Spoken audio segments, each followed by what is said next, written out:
Hai, hari Minggu 30 Maret 2025 kemarin menjadi hari yang sangat spesial bagi kita penggemar balap motor Indonesia.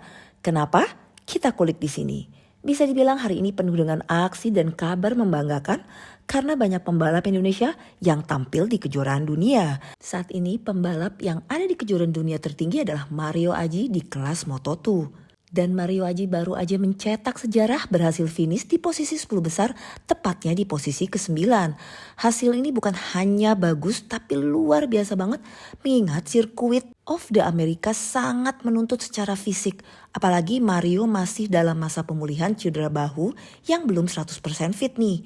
Ditambah lagi kondisi cuaca di lintasan juga sangat menantang dengan hujan turun di beberapa sektor yang membuat tim dan juga Mario Aji harus memilih strategi yang tepat nih. Dan ternyata Mario dan tim sudah memilih untuk menggunakan ban basah dan ini membuahkan hasil yang gemilang. Mario yang melakukan start sangat bagus dari posisi 12 langsung di lap pertama sudah berada di posisi 8. Namun di sepanjang perjalanan harus mundur sampai posisi 10 dan di 2 lap terakhir akhirnya Mario comeback sampai di posisi 9 dan bertahan sampai di garis finish. Prestasi ini tentunya sangat membanggakan karena Mario Aji adalah pembalap Indonesia pertama yang berhasil finish di posisi 9 di kejuaraan Moto2. Tapi kita tetap harus rendah hati dan Mario juga mengatakan hasil ini membuatnya senang, tapi ia masih ingin terus belajar dan tampil lebih konsisten di balapan-balapan berikutnya.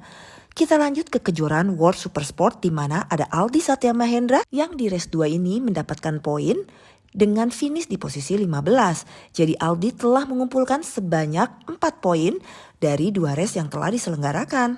Bagi Aldi ini adalah pengalaman yang sangat berharga ketika dia menjadi rookie di kelas yang lebih tinggi dari kelas sebelumnya.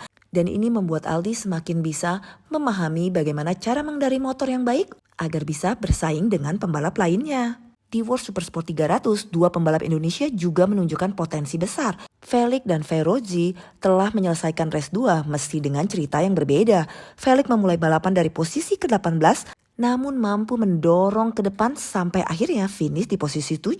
Sebuah comeback yang luar biasa banget. Tapi sayangnya Faerozi memiliki cerita yang berbeda. Ia harus menghadapi hari yang berat meskipun ia sudah start dari posisi ke-8. Tapi terlibat insiden dan terjatuh sehingga tidak bisa menyelesaikan balapan. Selain ia juga tidak mendapatkan poin dan tidak finish, ia juga mendapat hukuman double long lap penalty yang harus dia lakukan di race kedepannya itu di Asen. Walaupun tentu hal ini membuat Faerozi dan tim merasa kurang senang, namun mereka memahami bahwa ini adalah bagian dari proses belajar. Setiap pengalaman bahkan yang pahit akan membuat mereka semakin kuat. Dan yang terakhir di Yamaha Blueku R3 ada Arai Agaska yang juga tampil impresif di race 2 kali ini. Dia berhasil finish di posisi 4. Bahkan ia sempat mencetak beberapa fastest lap sepanjang balapan. Sayangnya di lap terakhir ia sedikit melebar sehingga peluang naik podium harus hilang. Tapi mengingat ini adalah kali pertama Arai balapan di sirkuit Eropa, hasil ini tentu sangat membanggakan. Kalau kita lihat-lihat dari semua penampilan hari Minggu kemarin, satu hal sangat jelas bahwa pembalap Indonesia sedang berkembang. Tentunya ke arah yang positif, walaupun step by step akhirnya mereka melihat titik terang dari proses belajar dan keteguhan yang dilakukan selama ini.